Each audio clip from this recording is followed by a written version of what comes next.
I'm Chris Nickson, and this is a story from Leeds the Biography, a history of Leeds in short stories. A Sale of Effects, 1919. Billy Cartwright moved down King Street, leaning heavily on the crutch so the cast barely touched the ground. By now he had the hang of it, and he could swing along almost as quickly as someone walking. At the Metropole Hotel, he eased himself up the stairs. A sign with an arrow stood on an easel, Leeds City Sale, and he followed along a heavily carpeted corridor to a large room already covered in a fog of smoke. Cups of tea stood on some of the tables, and men in good suits sat puffing on their pipes and talking as they looked through the list of items on the sale. Billy saw a hand go up, and Fred Linfoot waved him over. All the players had gathered together at the back, crowded around three big tables. The auction hadn't begun yet, but the ashtrays were already full, cigarette butts crushed down together. "How long before the cast's off?" John Sampson asked. "A fortnight," Billy answered. The broken leg was stretched out, the crutch lying on the floor out of the way. He glanced around. There were men here from every club in the league, older and with serious faces. Prosperous men who sat straighter as the auctioneer approached his lectern. It was time for business, and that was why they had come to Leeds. A Sale of Effects, the notice had read. Only 4 words. Billy had seen the advertisement in the Yorkshire Post, scarcely believing 4 words could take in so much. Metropole Hotel, 17th of October, conducted by S. Whittam & Sons. He'd looked at it again and again before he pushed the paper away. Another hour or so, and it would be as if Leeds City Football Club had never existed. Even the goal netting and the balls would be sold off. The players auctioned like they were slaves. He knew it fetched the best price, Billy McLeod. He was the best footballer by far, the one everyone would want. He sat quietly, listening to the conversations around him. It was all a stupid bloody mess, and if it hadn't been for Charlie Copeland, they wouldn't be here today. The way he understood it, if Charlie hadn't reported the club to the FA for paying players during the war, none of this would have happened. Or if Leeds had been willing to produce its books when it was asked. Instead, the chairman had refused, and they'd all paid the price. Kicked out of the league, wound up, everything must go. There'd be more to it, Billy thought. There always was. Wheels within wheels, and someone would have made a few bob. They always did. Although none of it will come down to them on the sharp end. The auctioneer banged the gavel, and the room was suddenly silent and alert. He was going to start with the players, the club's most important asset, he said. Some short speech about how sad this occasion was, the end of an era. Billy's mouth was dry. Everything rested on this. He'd be happy if someone offered £200 for him. Even 100 or just 50. Anything to keep him playing. The problem was that he'd never run out for the club. He only turned 18 during the summer and signed for them in September. Then, during the second week of training, there'd been the tackle. As soon as it happened, he knew. It was all he could do not to yell and start crying like a kid. A broken tibia, that was what the doctor said after they'd driven him to the infirmary. 6 weeks in plaster, and after that it'd be a good 3 months before he'd be fit again, the muscle built back up and ready. In the new year, if he was lucky. There'd been the worst weeks of his life, cooped up at home every day, just his man for company while his father and his brothers went off to work. No brass in his pocket, limping down to Elland Road for the home matches, wishing for time to pass until it could be him out there. He was good enough. He had to believe he was. He played inside right for Leeds schoolboys until he left when he was 14. And then he'd been in the works team at Blackburn's, the Olympia Works up on Roundhay Road. Saturday mornings off, paid to play up on Soldiers Field. Hadn't been a bad life. The old factory that had once been a roller skating rink was fun. A good bunch to work with. But he'd known he wasn't going to stay. The war was on. At 15, he tried to join up to follow his brother into the Leeds Pals. A worn-out sergeant told him to come back when he was old enough. He did, a year later, an altered birth certificate tight in his fist. A week later, he was in Catterick learning what it meant to be a Tommy. By December of 1917, he'd been in France for 6 weeks. He was already scared, sick and dirtier than he could have believed. Half of those he'd known in training were already dead. He was numb inside, just living from hour to hour. After a week in the trenches, he wondered if he'd ever feel warm and dry again. After 3 weeks, he didn't care as long as he lived to the end of this war and he could know some silence. Come Armistice Day, he had no idea where he was. It was simply another muddy hole in another muddy, lifeless landscape. It could have been in France, Belgium, or Germany. He didn't know, and it didn't matter. The important thing was that they could put down their guns and not worry about being killed. He could look forward to a hot bath, Billy thought, and going home. Glancing around, he could see the same thought in every pair of eyes. He ended up walking halfway to the coast.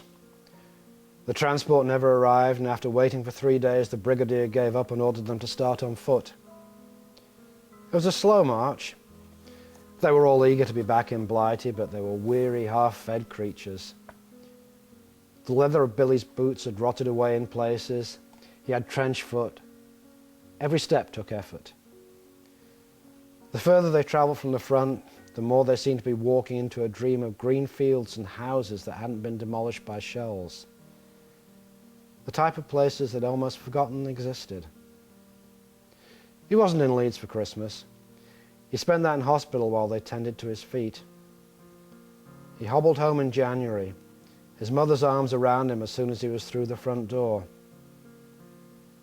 But not his oldest brother, though. He'd never come back. Billy was still thin, still weak. He wasn't even 18 yet, and he'd already seen enough death for 7 lifetimes. His ma made him beef tea 3 times a day and forced as much food as he could manage down him. He started back at Blackburn's and began training for the works team again. He ran after work and cut down to 10 park drive a week. Before the end of the season, he was first choice for inside right again, more reckless now, as if he knew there was nothing in the game that could scare him. He tackled hard, he ran and he scored 3 goals in 5 games.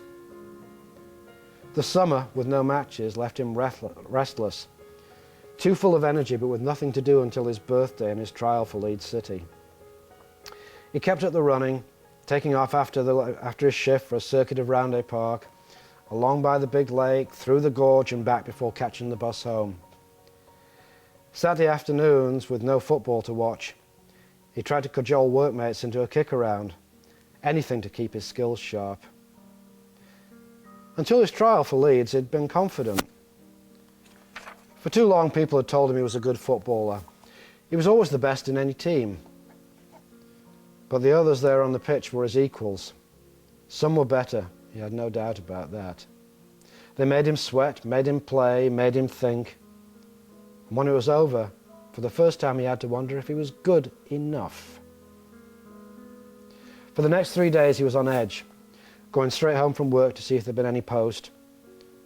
When it finally arrived, he let it sit in his hand, as if its weight might tell him what was inside. It took courage to open the envelope, and he had to breathe hard before unfolding the letter. Dear Mr. Cartwright. He read it through twice to be certain. They were taking him on at £3 a week. For the rest of the evening he couldn't stop smiling, then couldn't rest in his bed although he had to work in the morning. He gave his notice, and by mid-September he was training every day at Elland Road with the men he'd only cheered from the terraces. More than that, he was playing against them and just beginning to understand how much he had to learn. He wasn't good. He'd barely even started. The divot shouldn't have been there. They all said that later. But he'd been chasing down a long pass, watching the ball, not the pitch. His studs caught and he went down awkwardly. Barely 2 weeks into his professional career and he'd broken his leg. Each club offered a sealed bid for the players they wanted. Billy wasn't surprised when McLeod went for £1,250. He outclassed everyone else in the side. Glancing over, he could see the mix of pride and relief on the man's face. Then it was Harry Millership and John Hampson, 1,000 each. Down the line from there, 800, 500, all the way to Frank Chipperfield, off to Sheffield Wednesday for 100. That left 7 of them looking worriedly at each other. The auctioneer coughed. 4 had new clubs, no fee, but no one for Mick Sutcliffe, Charlie Foley, or for him. By the time he was listening again, they were selling off the goalposts and the nets. He pushed himself up, leaning heavily on the crutch, and made his way out, threading through the tight spaces between tables. None of the men from other clubs bothered to look up at him. Out in the corridor, he stopped to light a cigarette. As he was about to move off again, he heard a man say, "Billy?" He turned. The manager was there, Mr. Chapman, the one who'd picked him out from the trial.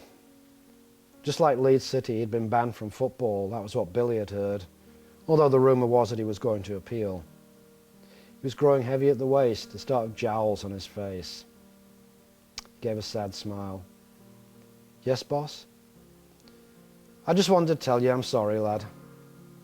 I had a word with them. I said you had potential, but they didn't want to take the chance." He shrugged slightly. "Thank you, boss.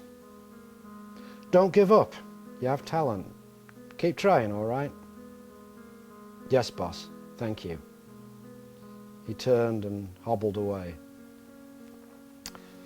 To give you a little background, in 1919, 8 games into the new season, Leeds City was wound up by the Football Association over alleged illegal payments to players during the First World War. When they were ordered to produce their books, the club refused, so the FA was forced to take action. If they'd done what the FA had requested, Leeds would probably just have been fined, because really it was no worse than any other clubs had done during the war. They'd probably have escaped any greater punishment, but as it was, everything that belonged to the club, even the players, was sold by auction in October 1919, and the fixtures were taken over by Port Vale. A year later, Leeds did return, but it was as Leeds United, whose glory days, of course, were in the 1960s and 70s, under the management of Don Revie. But that's another tale of joy and frustration.